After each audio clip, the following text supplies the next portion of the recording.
Hello YouTube! Today in the Naughty Librarian, I am bringing you my mid-month wrap-up. I'm trying out a new formula for my wrap-ups because I read a lot of books in a month and then making like a ginormous video once a month seems like a lot, and I want to be more in-depth with my reviews, so I'm thinking about doing 2 a month. So this is my trial run. One quick piece of business before we get into my mid-month wrap-up. I am doing another giveaway. I have a copy of both Zenith and its sequel Nexus by Sasha Alsberg and Lindsay Cummings. They're both signed by the authors, and I'm going to be doing a giveaway for these 2 books on my Instagram, and it's going up today. Might not be exactly when this video comes out because sometimes I get busy, but it's going to be coming out today. And yeah, if you want to enter and have a chance to win both of these books signed, go over to my Instagram, follow the rules, it's going to be awesome. Without further ado, let's just get into the books. First category is sci-fi, and I read 2 of those. Starting things off strong, I have The 5th Season by N.K. Jemisin. At the end of the book, after I'm done reading it, I genuinely do think it's brilliant. It's a masterpiece, but I will admit that most of the time I was reading this, I didn't feel like I was smart enough to understand it. And like, I'm a fairly smart person. Like, I know lots of big words and stuff, and like, I was not getting it. Like, it took me so long to understand anything that was happening. And I think it's just because of the writing style. What I didn't know going into this book is that it's told non-linearly, and it's in second person. Now, if you haven't ever read a book by second person, that is the you pronoun, so it's like, you are sitting in your room and you are sad. Like, that's how it's written. So they're talking to you like I'm in the book, and it's like really off-putting all of a sudden. Because there's 3 perspectives in this, and only one of them is second person. The other ones are like third person. So yeah, it was very confusing, and this is a very complex and very cruel world she has invented. It's kind of post-apocalyptic, and like, oh my gosh, there's so many words. Like, legit, there's like an encyclopedia in the back of this thing with like a glossary and a full history of the world. Like, if you have to put 2 encyclopedia entries in the back of your book, it's going to be complex. But since I want people to learn from my mistakes and be happier readers, if you haven't already read this, now you know it is non-linear and is told partially in second person. And there are 3 different perspectives in here. There is a child, a young woman, and then an adult, middle-aged woman. So there's 3 different characters, and then eventually, like, I don't think this is a spoiler, because it was probably obvious to everyone but me, because I feel like I'm the only one who's super confused, but it's all the same woman at different periods of her life. So, yeah, so basically it's a non-linear story all about the same person. And it's told in second person sometimes. It was very confusing from a writing perspective, but at the same time, it's also fucking brilliant. Like, I knew every word and every sentence I was reading was incredible, and I was super impressed by it, but it's just like, I know this is great, but I don't understand what I'm reading. It's like monkeys learning how to use tools or something. I don't understand a lot of it, but like, I really loved it. Also, there are, you know, a lot of metaphoric analogies to our current world today and in the past, because this is about a group of people called Origins, and they're basically people who can control, like, the earth and the tectonic plates, so they can stop earthquakes, they can stop volcanoes from erupting, because in this post-apocalyptic wasteland, the earth is like violently trying to kill everyone on it. Like, there's lots of earthquakes, there's lots of tsunamis, there's lots of volcanoes. Like, the earth does not want people on it no more, and it is fighting off them. So there are people called Origins, and even though they are providing services that everyone needs and are essential to their life, they are treated with widespread hostility and hate and mistrust, and a lot of the times they're just killed for being simply what they are. The lucky few who aren't killed are sent to the Fulcrum, which is like a school for them, and they learn like control and how to basically put a collar on the Origin so all the other people aren't scared of her no more. And it's like, these people aren't free, they're very oppressed, they're basically slaves, and the allegory to slavery in America is very apparent, and, you know, systematic oppression, very apparent. And it's really well done. Like, it's really good. The point she's making, she never just says it, but like, you get it. by seeing how this world operates, how it's somewhat similar to how our world operates today. So not a lot changes in the future, besides, you know, the Earth is trying to kill us all. Basically, I think it's a literary masterpiece, but it's also one of the most confusing things I've ever read. So do I recommend this? Yes, I do. I totally recommend it. It's incredible. You'll get a lot out of it. But just be aware going in, it's confusing. At least it was for me. Like, I can't be the only one who was just like, what is happening in here? Like, the whole time. Next up, I have Defy Me by Tahira Mafi. So the previous book to this, Restore Me, was the first book in the continuation of the Shatter Me series. And I was like, what is this garbage? And I was really disappointed in it. I am very happy to report Defy Me is back to the shit I love. Yes! Legitimately. So excited.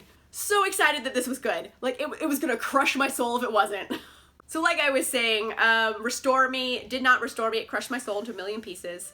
It was unpleasant to read because it was a mess, frankly. This one starts in a very dark place because Warner and Juliet are, sorry, spoiler, they have been captured at the end of Restore Me, and now they are like they're in the captured place. I don't want to say it's a prison necessarily because it's not a prison, but they're definitely captured and not having a good time. It is painful and unpleasant for them. Yes, there are violent scenes. Yes, there are creepy Juliet scenes, because I kind of really like those creepy Juliet scenes from the original series, because in case you do not know, this is post-apocalyptic. There's this world where people have somehow gained extraordinary abilities, a la X-Men-y type of feel, and there's an over-oppressive government who is trying to stop them from revolting and taking back their freedom, and these superpowered people are like, I'm fighting back! And then Juliet is like unbreakable, like she's basically the strongest thing in the world, and this is kind of reading about Juliet when she doesn't have that power anymore. She's always had this ability to be strong, and when it's taken away from her, what is left? We do go down the rabbit hole of Juliet's past some more, and it's really dark. Like, you think the experiments and awful things that happened to Juliet were bad, and then you realize, could have been worse. There's a lot worse that could have been done to her. You find out in this book. This book in particular, yes, it focuses on the pain and like all the violence and all that stuff I really liked about the original series and how it like deep dives into Juliet's psyche. Does all of that. But I will say a big majority of the plot and the point of this book is the romance between Juliet and Warner. We get really into that and like their whole past with each other because they have a much longer past than either of them remember. And it is, like, heavy-handed sometimes and sappy and melodramatic, but, like, I like that. I don't mind it when it's, like, over-dramatic, because I'm not reading this to, like, read about real life. They have superpowers. Like, why would I want them to be like, oh, would you like some coffee? Like, no, I want them to be, like, histrionics. So, yes, it is a big Warner-Juliet love fest, and I was into it. I just wanted them to be back together and happy. And, well, as happy as they can be. I mean, they are still, like, in an apocalyptic world where, like, the government's trying to kill them. So as happy as you could be in that instance.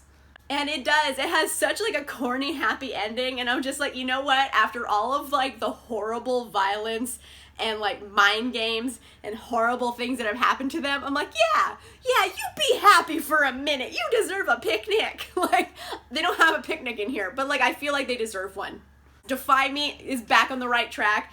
I'm so happy that Restore Me was just that one book in the series that's like, I'm gonna side-eye for a while because it's just like an off step, but we're back to the good stuff. So I'm very, very excited for the finale of the series, which is coming out, I think this year. No, maybe? I don't know when it's coming out, never mind, but I'm still excited for it when it does. Next category is romance, and I read 2 of those. The historical romance I read this month was From Duke Till Dawn by Eva Lee. Eva Lee is a new author for me, and I was very excited to read her books because I have heard they're sex positive, they're feminist, and like they're fun. Like they're fun books and they're historical. So I was like, I want to read good historicals. This kind of, like it has like kind of, you know, a pun in the title. You think it's going to be a rom-com. Totally not a rom-com. This is a drama. I will say that going in, not a rom-com. In this one, we're dealing with the Duke of Greyland, who is very buttoned up and stuffy, and all he wants, you know, is to be loved. And then you have Cassandra, who's this, you know, widow that he met a few years ago and helped, and then she like boned out on him and he's been heartbroken ever since. And then finally their paths cross again. However, what the Duke of Greyland does not know is that Cassandra is not a widow. She is a con woman, and she conned him out of 500 pounds, which is a shit ton of money back then. So obviously he's a bit perturbed by the news. And Cassandra feels bad about it because she did genuinely kind of fall in love with him, but she didn't want to hurt him anymore, so she just left because what else is she going to do? And now they're back in each other's lives, and she's running a gaming hell, and her partner screws her over by taking off with all the money and leaving her with the bill. She's like, oh shit, people are gonna kill me.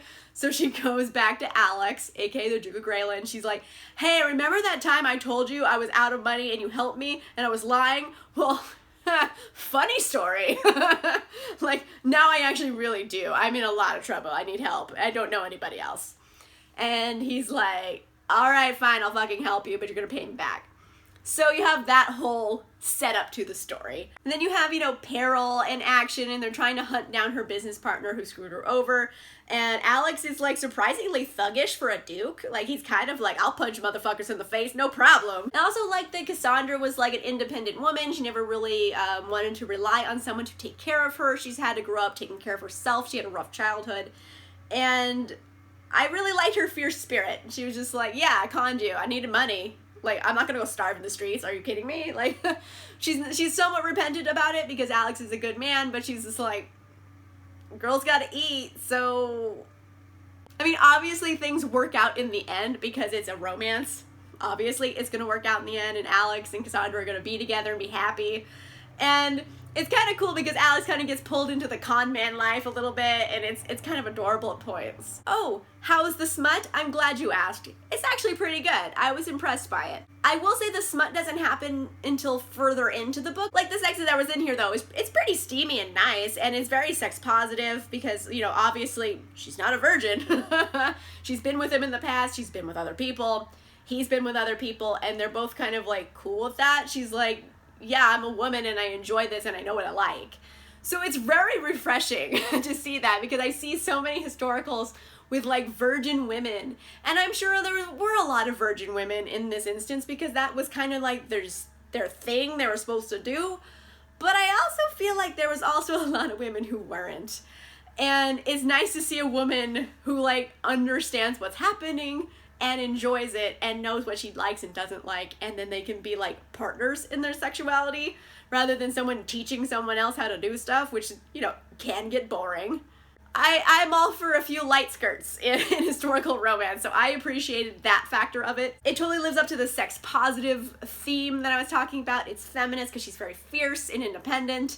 So yeah, it was basically everything that I thought it was gonna be. However, it is a drama and not a rom-com. So I feel like if there were jokes in it, like, it would have been, like, a little better. Like, the drama was, like, overwrought, I think, which is weird because I'm, like, all about melodrama sometimes. But, like, this one, it felt, like, overwrought, and I wasn't always, like, into it. I felt like it would have worked really well with more jokes because a lot of it was all in the same tone of drama. There wasn't, like, peaks and valleys so much. So, yeah, that's why I took off a star. I felt like it needed a bit more, like, contrast in the storytelling. But other than that, like, I had a fun time reading it. I'm gonna read more books in the series because I appreciated a lot of her aspects of her storytelling, so I recommend. It was fun. The other romance I read this month was a contemporary, and it was Wrong to Need You by Alicia Rai. This one is with Jackson and Sadia, and Jackson is kind of like a gentle giant type of guy. He looks rough and tough like a biker, but he's actually just, he has like, I don't know, they never say it out loud, but I feel like his character has like social anxiety, really hardcore. Like, he's very shy. He gets really weirded out when people expect to talk to him. He's like, I never know what to say to people, and he gets really like anxious about it. So I feel like he has social anxiety disorder. Then you have Sadia, who is a single mom because she was actually married to Jackson's brother. She is his brother's widow. So right there, I'm like, ooh, it's gonna be juicy. It's his brother's widow and they're gonna get together. Oh my gosh. This one's more of a slow burn, I'd say. It's definitely smutty, don't get me wrong. There's a lot of it. This one is, you know, it takes a while to build up the steam. Also, there's still like deep, dark family drama secrets going on, which is like kind of the theme of this series, and I'm like into it. I don't always like toxic families, but this one isn't so much toxic as it is just like, there's a lot of secrets. And I'm like, I want to know. Tell me everything. Yeah, you know what? I liked Sadia and Jackson together. She is very nurturing, and I feel like she understands him on a very base level where he's feeling anxiety about being social. She knows when he's having that and can like step in and like divert a conversation. Jackson is very much gentle giant. He will take care of her when she needs it. He will always be there. So I feel like for them, they're kind of like perfect for each other. Obviously, it's an odd situation because brother's widow. So little awkward. So how's the smut? I'm glad you asked again. Let's talk about it for a minute. This one is a very interesting concept because any romance reader knows most romances feature, you know, the alpha male, the guy who's like in charge and he's like dominant in the bedroom, which can be hot. Don't get me wrong. But every so often you read a book about like, you know, alpha male who actually wants to be submissive. It's very rare that happens, but then you're like, okay, I see you. Let me know what you're gonna do next. Like, I'm listening. And that's what happens here. Jackson is obviously the one who wants to submit in the sexual situations. He wants to be told what to do, and that allows Sadia to be much more dominant as a woman, and it's very much, she's leading for her own sexual satisfaction, and I appreciated seeing a woman be the dominant in this relationship. I'm saying dominant and submissive in like broad terms. There's not like whips and chains and stuff. It's not S&M in any way. It's just, you know, one person usually takes the lead. And in this one, the woman is taking the lead and he very much wants to be led. So it is a different situation and it works. Like, I was interested, and it makes it definitely unique in the genre because there's so many books with a guy taking the lead that you're just like, it's kind of hot when they don't. So I'm like, all right, okay, Alicia Rai, like, I get you. I like this one. Next category is fantasy, and I read one of those. I finally got around to Blood Witch by Susan Dennard. I gave this 3.5 stars out of 5. Like, to be honest, I was a little disappointed. And it's not necessarily the book's fault why I was disappointed. It's just, there's like these two different things going on in the Witchland series in particular. One, you have what's happening in the present, which is like great character study. They're awesome, cool, dynamic characters, and there's a lot of adventure and peril and action, and it's really fun to read. It's a good like fantasy action series. And then you have the other half of the story, which is like very much fantasy driven. Like, there's a prophecy, and everything pertaining to this like prophecy, like, I don't care about, and it sucks because it's like a big part of the story. It's like kind of the main overarching storyline is this prophecy, but like I can't gather two shits to give about it. I feel like a lot of really important things that happen in this book are tied to that prophecy, and to be honest, it's a very complex prophecy, and I have to wait so long in between books that I can't keep it all straight, so I don't remember half of the prophecy. And that's a me problem, that I can't keep my books straight. But it's like, if you have so much time in between each book, and you have something really complex as your storyline, like, people are going to forget shit.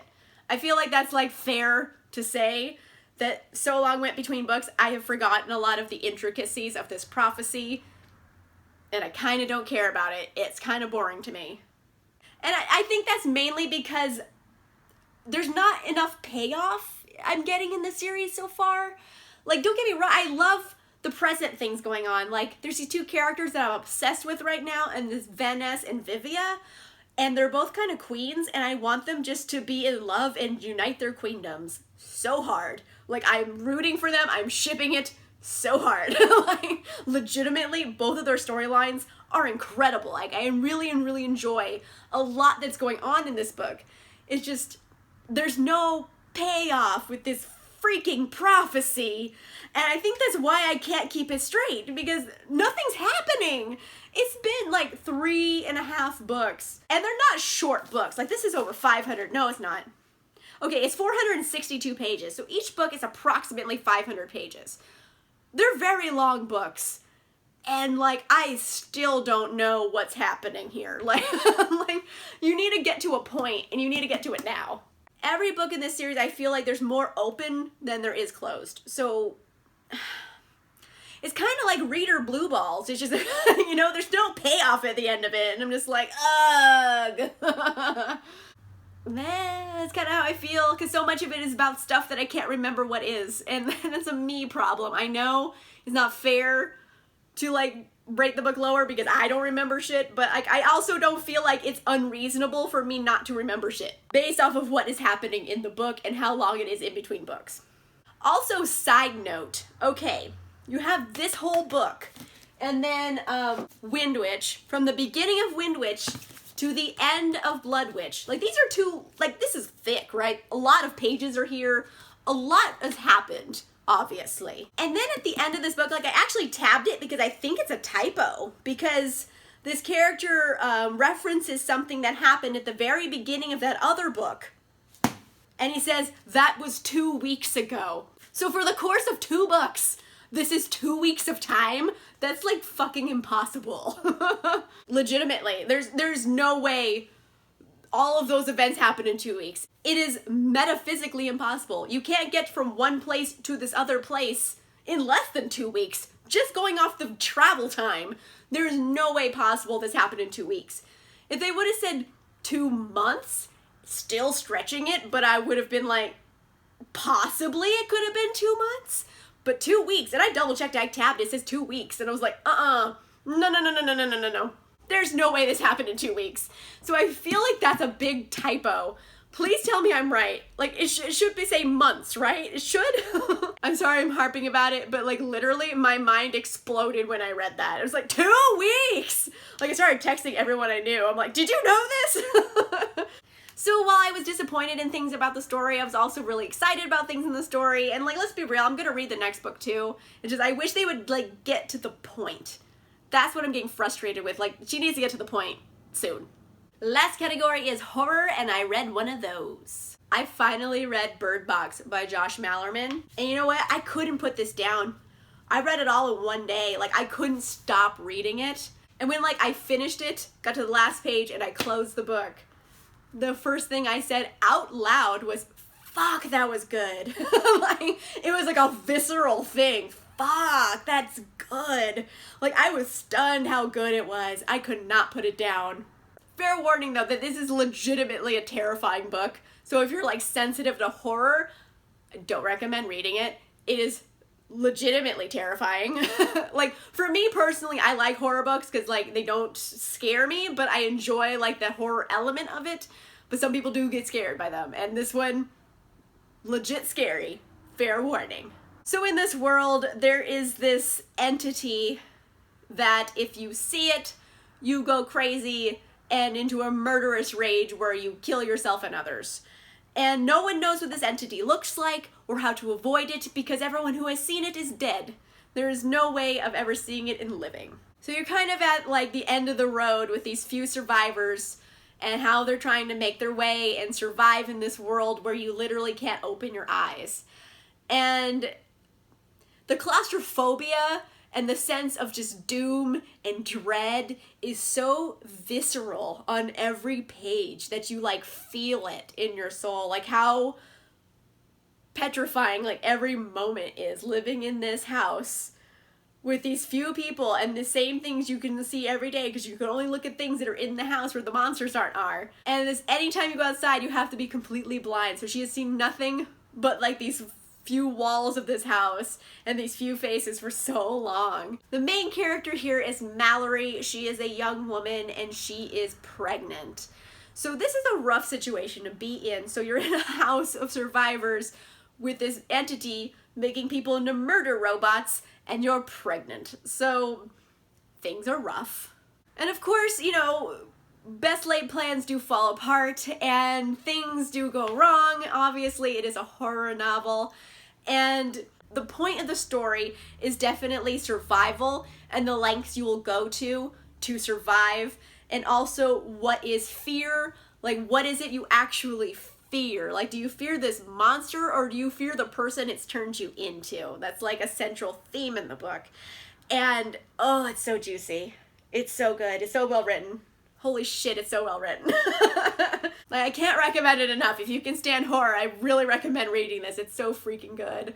Oh my gosh, it's so good. Like, I don't want to give spoilers, but like, I want to give spoilers because I just want to say like, oh, and this part happened in this part and then that. And oh my gosh, you remember that? And like, I realize not everyone's read this, so I can't like say my favorite parts, which is bumming me out because it's so good. Like, basically, I just have a million boners for it. It's so amazing. Okay, one thing I can talk about is that, strangely enough, this book does not focus a lot on character development.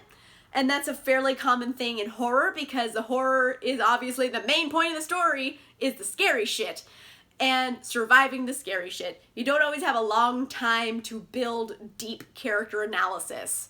You know, for me, like, I love a juicy character study. I love it. I want to get deep dive in these psyches. And this is like a rare instance where I felt it suited the story better to not get to know them. Because whoever they are, their personality in the world is completely irrelevant to the situation. Because the situation is, there are scary, creepy monsters in the world that make murder robots out of people. That is the main point here. Like, any person you were in the world is now obsolete in this new world. So I like that the fact that they didn't deep dive into like her likes and dislikes and her quirks because they're irrelevant.